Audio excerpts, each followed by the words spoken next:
I felt a funeral in my brain, and mourners to and fro kept treading till I felt that sense was breaking through. And when they all were seated, a service like a drum kept beating till I felt my mind was going numb. And then I heard them lift a box and creak across my soul with those same boots of lead again. Then space began to toll, as if the heavens were a bell and being were an ear, and I and silence some strange race wrecked, solitary here. Just then, a plank in reason broke, and I fell down and hit a world at every plunge, and finished knowing then. We know depression through metaphors. Emily Dickinson was able to convey it in language, Goya in an image. Half the purpose of art is to describe such iconic states. As for me, I had always thought myself tough, one of the people who could survive if I'd been sent to a concentration camp. In 1991, I had a series of losses. My mother died, a relationship I'd been in ended, I moved back to the United States from some years abroad, and I got through all of those experiences intact. But in 1994, 3 years later, I found myself losing interest in almost everything. I didn't want to do any of the things I had previously wanted to do, and I didn't know why. The opposite of depression is not happiness, but vitality. And it was vitality that seemed to seep away from me in that moment. Everything there was to do seemed like too much work. I would come home and I would see the red light flashing on my answering machine. And instead of being thrilled to hear from my friends, I would think, what a lot of people that is to have to call back. Or I would decide I should have lunch, and then I would think, but I'd have to get the food out and put it on a plate and cut it up and chew it and swallow it. And it felt to me like the Stations of the Cross. And one of the things that often gets lost in discussions of depression is that you know it's ridiculous. You know it's ridiculous while you're experiencing it. You know that most people manage to listen to their messages and eat lunch and organize themselves to take a shower and go out the front door, and that it's not a big deal. And yet, you are nonetheless in its grip, and you are unable to figure out any way around it. And so, I began to feel myself doing less, and thinking less, and feeling less. It was a kind of nullity, and then the anxiety set in. If you told me that I have to be depressed for the next month, I would say as long as I know it'll be over in November, I can do it. But if you said to me, you have to have acute anxiety for the next month, I would rather slit my wrist than go through it. It was the feeling all the time, like that feeling you have if you're walking and you slip or trip and the ground is rushing up at you, but instead of lasting half a second the way that does, it lasted for 6 months. It's a sensation of being afraid all the time, but not even knowing what it is that you're afraid of. And it was at that point that I began to think that it was just too painful to be alive, and that the only reason not to kill oneself was so as not to hurt other people. And finally one day, I woke up and I thought perhaps I'd had a stroke, because I lay in bed completely frozen, looking at the telephone, thinking something is wrong and I should call for help. And I couldn't reach out my arm and pick up the phone and dial. And finally, after 4 full hours of my lying and staring at it, the phone rang, and somehow I managed to pick it up. And it was my father. And I said, I'm in serious trouble. We need to do something. The next day, I started with the medications and the therapy. And I also started reckoning with this terrible question. If I'm not the tough person who could have made it through a concentration camp, then who am I? And if I have to take medication, is that medication making me more fully myself? Or is it making me someone else? And how do I feel about it if it's making me someone else? I had 2 advantages as I went into the fight. The first is that I knew that, objectively speaking, I had a nice life, and that if I could only get well, there was something at the other end that was worth living for. And the other was that I had access to good treatment. But I nonetheless emerged and relapsed, and emerged and relapsed, and emerged and relapsed, and finally understood I would have to be on medication and in therapy forever. And I thought, but is it a chemical problem or a psychological problem? And does it need a chemical cure or a philosophical cure? And I couldn't figure out which it was. And then I understood that actually we aren't advanced enough in either area for it to explain things fully. The chemical cure and the psychological cure both have a role to play. And I also figured out that depression was something that was braided so deep into us that there was no separating it from our character and personality. I want to say that the treatments we have for depression are appalling. They're not very effective. They're extremely costly. They come with innumerable side effects. They're a disaster. But I am so grateful that I live now and not 50 years ago, when there would have been almost nothing to be done. I hope that 50 years hence, people will hear about my treatments and be appalled that anyone endured such primitive science. Depression is the flaw in love.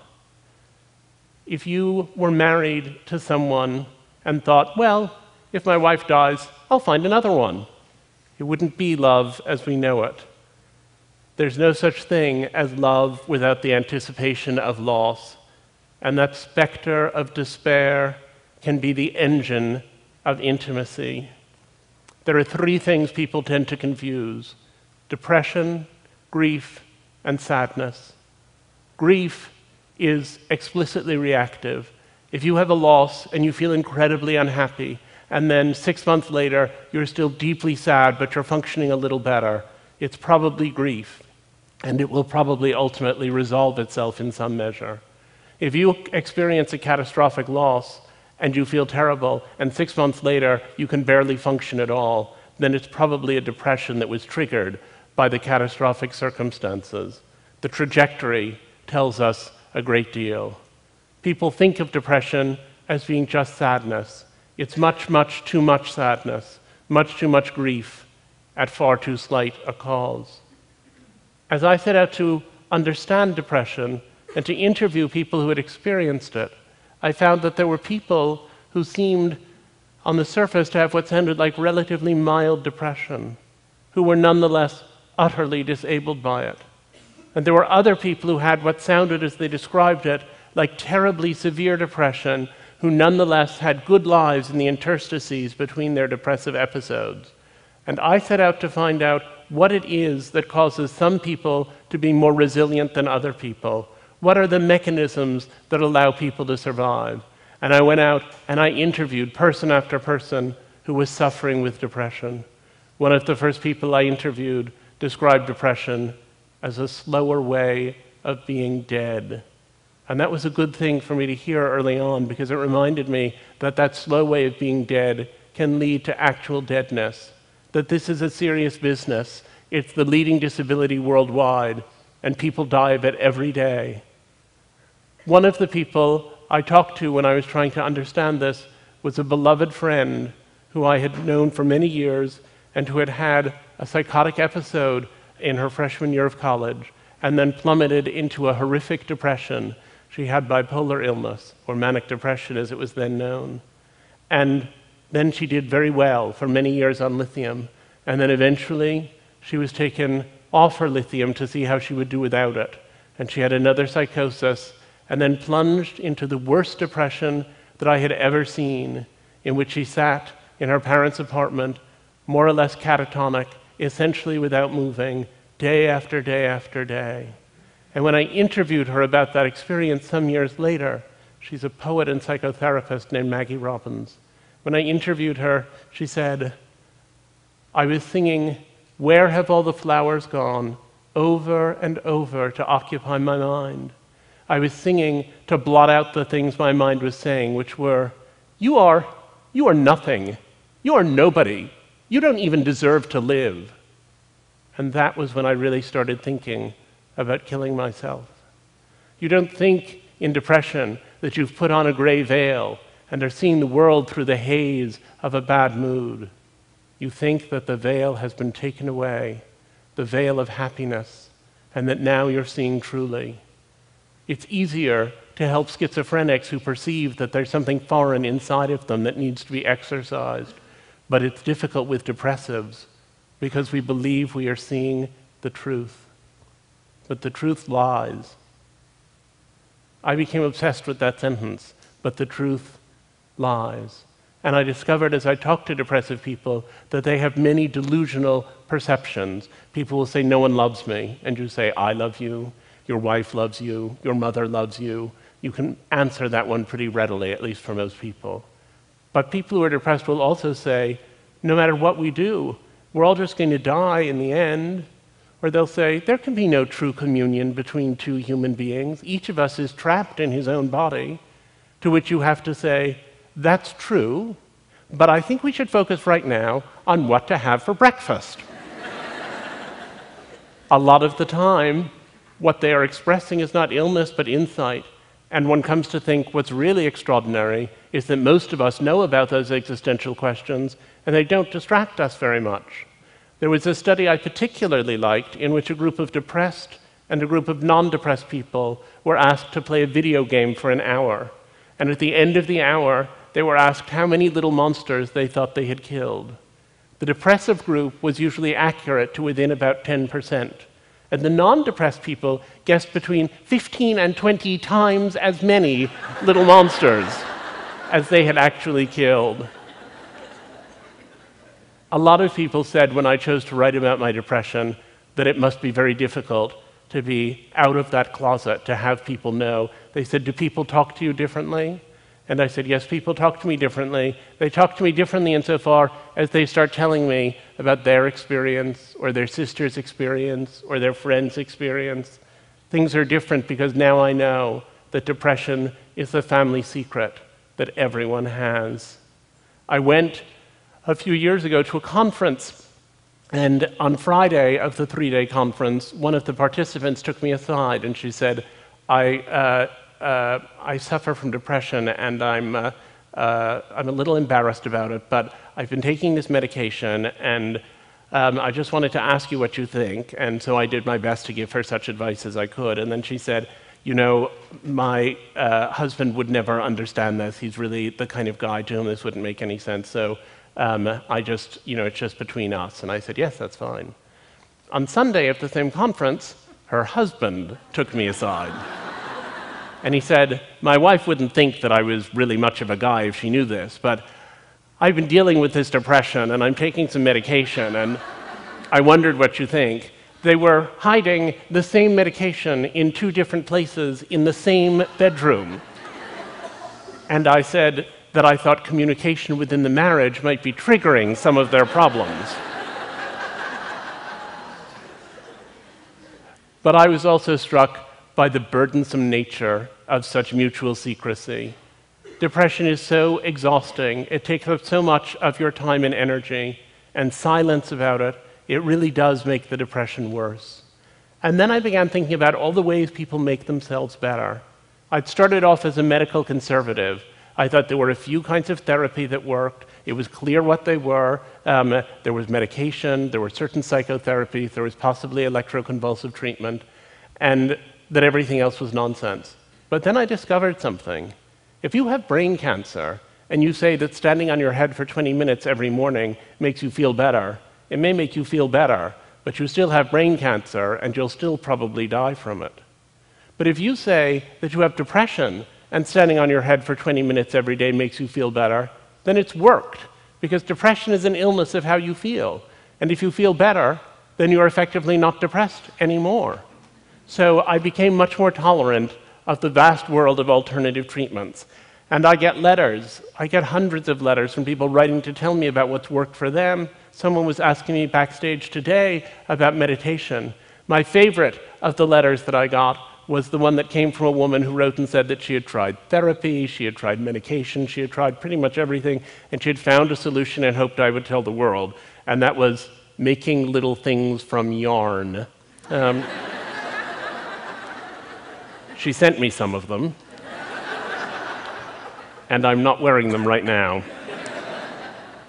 I suggested to her that she also should look up obsessive-compulsive disorder in the DSM. And yet, when I went to look at alternative treatments, I also gained perspective on other treatments. I went through a tribal exorcism in Senegal that involved a great deal of ram's blood, and that I'm not going to detail right now.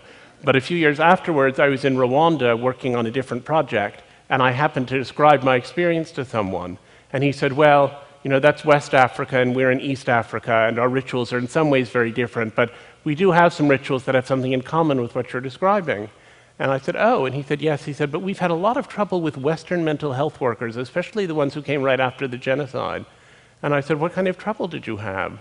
And he said, well, he said they would do this bizarre thing. He said they didn't take people out in the sunshine where you begin to feel better. They didn't include drumming or music to get people's blood going. They didn't involve the whole community. They didn't externalize the depression as an invasive spirit. Instead, what they did was they took people, one at a time, into dingy little rooms and had them talk for an hour about bad things that had happened to them.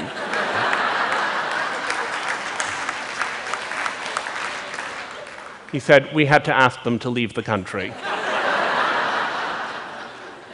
Now, at the other end of alternative treatments, let me tell you about Frank Russakoff. Frank Russakoff had the worst depression, perhaps, that I've ever seen in a man. He was constantly depressed. He was, when I met him, at a point at which every month he would have electroshock treatment. Then he would feel sort of disoriented for a week. Then he would feel okay for a week. Then he would have a week of going downhill, and then he would have another electroshock treatment. And he said to me when I met him, it's unbearable to go through my weeks this way. I can't go on this way, and I figured out how I'm going to end it if I don't get better. But, he said to me, I heard about a protocol at Mass General for a procedure called a cingulotomy, which is a brain surgery, and I think I'm going to give that a try. And I remember being amazed at that point to think that someone who clearly had so many bad experiences with so many different treatments still had buried in him somewhere enough optimism to reach out for one more. And he had the cingulotomy, and it was incredibly successful. He's now a friend of mine. He has a lovely wife and 2 beautiful children. He wrote me a letter the Christmas after the surgery, and he said, my father sent me 2 presents this year. First, a motorized CD rack from the Sharper Image that I didn't really need, but I knew he was giving it to me to celebrate the fact that I'm living on my own and have a job I seem to love. And the other present was a photo of my grandmother, who committed suicide. As I unwrapped it, I began to cry, and my mother came over and said, are you crying because of the relatives you never knew? And I said, she had the same disease I have. I'm crying now as I write to you. It's not that I'm so sad, but I get overwhelmed. I think because I could have killed myself, but my parents kept me going, and so did the doctors, and I had the surgery. I'm alive and grateful. We live in the right time, even if it doesn't always feel like it. I was struck by the fact that depression is broadly perceived to be a modern Western middle-class thing, and I went to look at how it operated in a variety of other contexts. And one of the things I was most interested in was depression among the indigent. And so I went out to try to look at what was being done for poor people with depression. And what I discovered is that poor people are mostly not being treated for depression. Depression is the result of a genetic vulnerability, which is presumably evenly distributed in the population, and triggering circumstances, which are likely to be more severe for people who are impoverished. And yet, it turns out that if you have a really lovely life but feel miserable all the time, you think, why do I feel like this? I must have depression. And you set out to find treatment for it. But if you have a perfectly awful life and you feel miserable all the time, the way you feel is commensurate with your life. And it doesn't occur to you to think, maybe this is treatable. And so we have an epidemic in this country of depression among impoverished people that's not being picked up, and that's not being treated, and that's not being addressed. And it's a tragedy of a grand order. And so I found an academic who was doing a research project in slums outside of DC, where she picked up women who had come in for other health problems and diagnosed them with depression, and then provided 6 months of experimental protocol. One of them, Lolly, came in, and this is what she said the day she came in. She said, and she was a woman, by the way, who had 7 children. She said, I used to have a job, but I had to give it up because I couldn't go out of the house. I have nothing to say to my children. In the morning, I can't wait for them to leave, and then I climb in bed and pull the covers over my head. And 3 o'clock when they come home, it just comes so fast. She said, I've been taking a lot of Tylenol, anything I can take so that I can sleep more. My husband has been telling me I'm stupid, I'm ugly. I wish I could stop the pain. Well, she was brought into this experimental protocol, and when I interviewed her 6 months later, she had taken a job working in childcare for the US Navy. She had left the abusive husband, and she said to me, my kids are so much happier now. She said, there's one room in my new place for the boys and one room for the girls, but at night, they're just all up on my bed and we're doing homework all together and everything. One of them wants to be a preacher, one of them wants to be a firefighter, and one of the girls says she's going to be a lawyer. They don't cry like they used to, and they don't fight like they did. That's all I need now, is my kids. Things keep on changing. The way I dress, the way I feel, the way I act. I can go outside not being afraid anymore. And I don't think those bad feelings are coming back. And if it weren't for Dr. Miranda and that, I would still be at home with the covers pulled over my head, if I were still alive at all. I asked the Lord to send me an angel, and he heard my prayers. I was really moved by these experiences, and I decided that I wanted to write about them, not only in a book I was working on, but also in an article. And so I got a commission from the New York Times Magazine to write about depression among the indigent. And I turned in my story, and my editor called me and said, we really can't publish this. And I said, why not? And she said, it just is too far-fetched. These people who are sort of at the very bottom rung of society, and then they get a few months of treatment, and they're virtually ready to run Morgan Stanley, it's just too implausible. She said, I've never even heard of anything like it. And I said, the fact that you've never heard of it is an indication that it is news.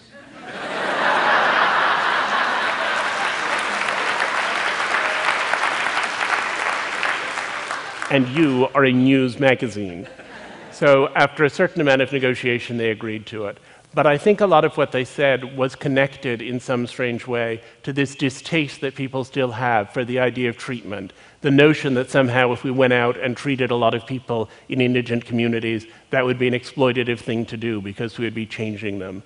There's this false moral imperative that seems to be all around us, that treatment of depression, the medications and so on, are an artifice and that it's not natural. And I think that's very misguided. It would be natural for people's teeth to fall out, but there is nobody militating against toothpaste, at least not in my circles.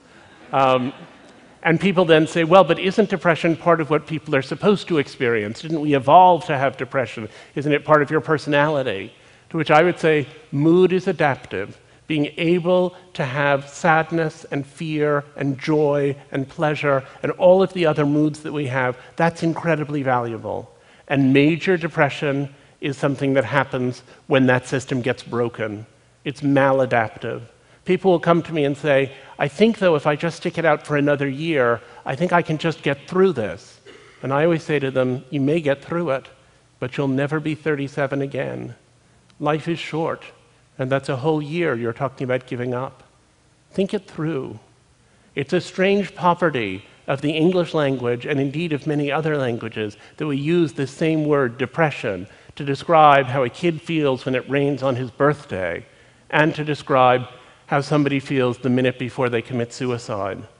People say to me, well, is it continuous with normal sadness? And I say, in a way, it's continuous with normal sadness. There is a certain amount of continuity, but it's the same way there's continuity between having an iron fence outside your house that gets a little rust spot that you have to sort of sand off and maybe do a little repainting, and what happens if you leave the house for 100 years and it rusts through until it's only a pile of orange dust. And it's that orange dust spot, that orange dust problem, that's the one we're setting out to address. So now people say, you take these happy pills and do you feel happy? And I don't. But I don't feel sad about having to eat lunch.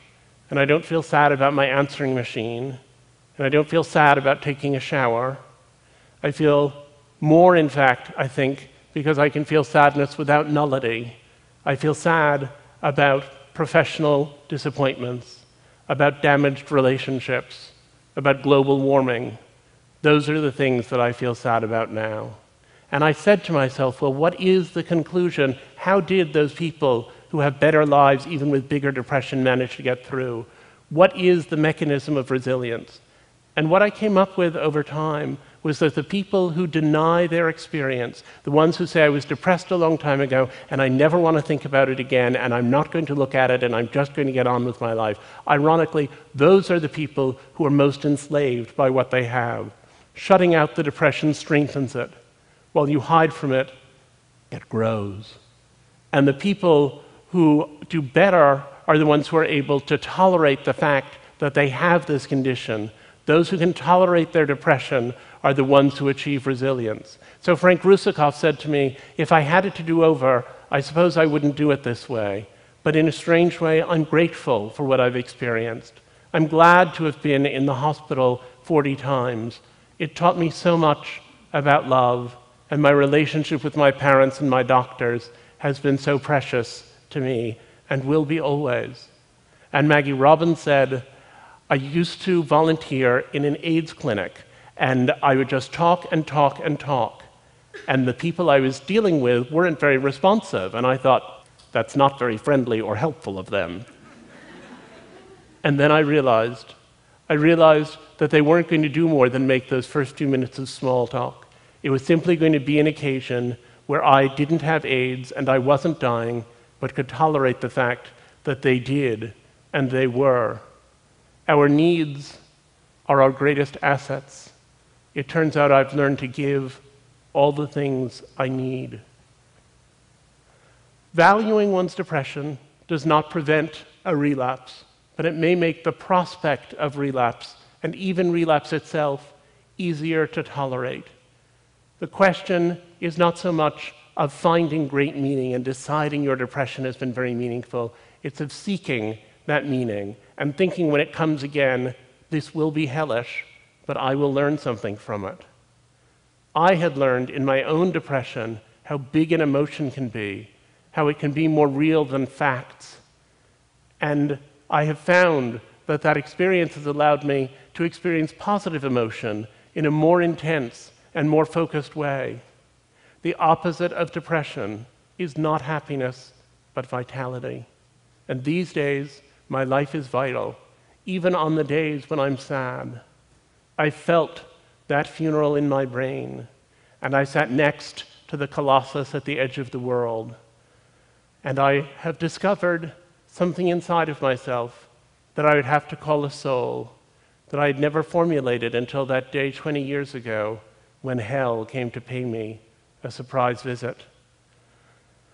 I think that while I hated being depressed and would hate to be depressed again, I found a way to love my depression.